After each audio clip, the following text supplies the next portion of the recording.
No Zoom for coach, but we'll go to in-person questions. I don't. Oh. What challenges are presented in a league that's just comprised of 12 teams, just from a competition standpoint? Are there unique challenges? In what way? Challenges or the teams? The amount of times you play a team, them, learning you. No, this is our league. This is our league. This is where our league is. So every game is a challenge. Every game is a challenge. Every team is pretty dang good. So every game is a challenge, but not our league. No, not at all. This is the challenge of playing one another. And you're going to play one another quite a few times. So the challenge is just that. Izzy was saying, as far as the physicality of the league, if she didn't want physical play, she would play golf. It's a physical league, right? What would you say about the mindset of your players in particular about how much they embrace that? I totally agree. I mean, they understand what the game is. The game is going to be physical. Certain things happen in the game. You have to understand it and have a clear mind of what just happened and move to the next thing. We talk about greatness. Greatness we have amnesia.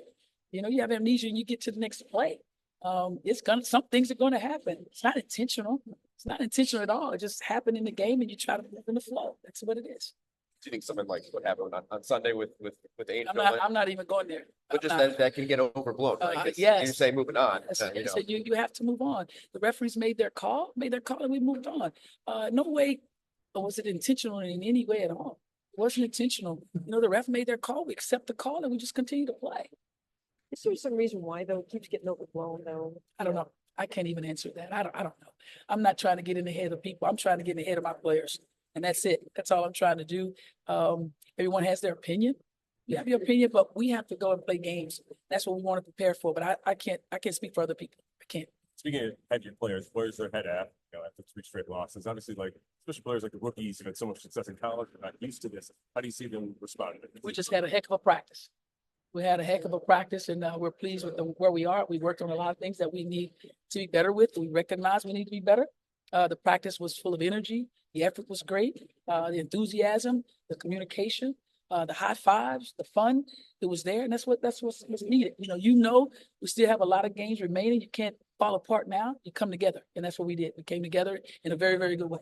And this is unusual because you don't have 2 practices in a row before a game. Did it help you a lot more going into a game against Dallas? It helps a lot. It helps a lot to have time on the floor to be able to correct those things with movement as in game movement, game type of movement. So we had a really good practice today with the things we need to work on, knowing who we're about to play, how difficult it is to defend them in the painted area, and who Enrique is. I don't know what the ideal sort of atmosphere is for rookies, for people who are 22 to ease in or something like that. I guess in certain circumstances, maybe they can, but I'm coming in for the first time, so I acknowledge it.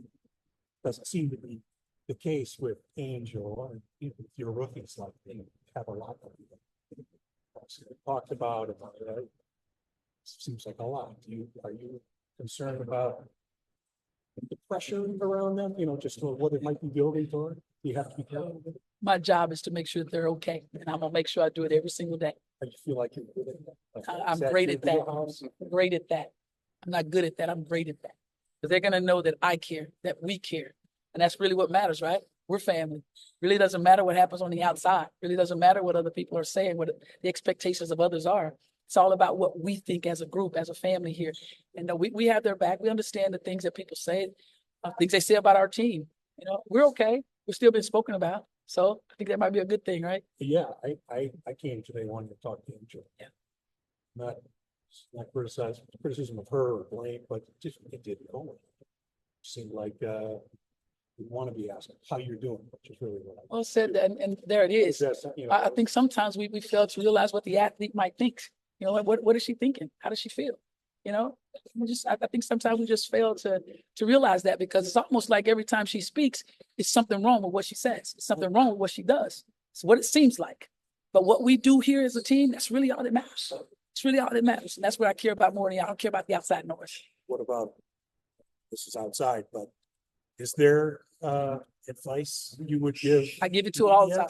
I give it to her all the time. She's fine. Yeah, the way to approach. But she's fine. She's going to be fine. She's going to be fine.